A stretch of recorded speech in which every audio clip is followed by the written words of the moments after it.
দর্শক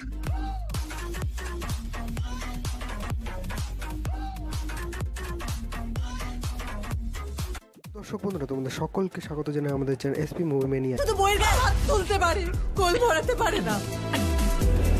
ইতিমধ্যেই আজ 10ই আগস্ট বক্স অফিসে অর্থাৎ কলকাতার টলিউডের বক্স অফিসে রিলিজ হয়ে গেছে দুটি মুভি। অর্থাৎ আমরা কোন মুভিটির ব্যাপারে কথা বলতে চলেছি সেটা তোমরা বুঝতে পারছো। রিলিজ হয়ে গেছে পিআরএ এবং তার পাশাপাশি মাল্টিস্টারের ফিল্ম ক্রিস ক্রস। দুটি মুভির মধ্যে কিন্তু যুদ্ধ লেগেই গেছে ইতিমধ্যে।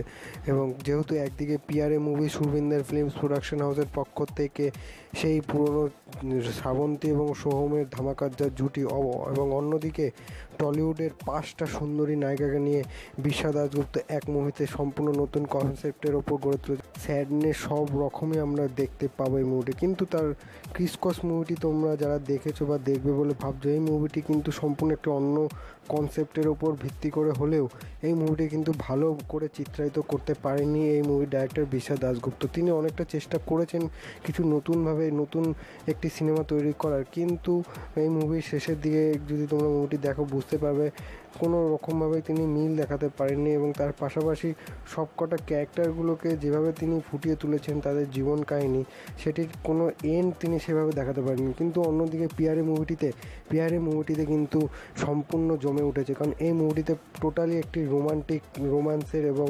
স্যাডনেসের দুঃখের একটি গল্প। এই মুভিটি দেখলে তোমরা সমস্ত রূপ সম্পূর্ণভাবে এন্টারটেন হতে পারবে। কিন্তু ক্রিস ক্রস মুভিটি তোমরা প্রথম দিকে ভালো লাগলেও লাস্টে এন্ডিংয়ে কিন্তু তোমরা কিছুটা বিরক্তি অনুভব করতে পারো।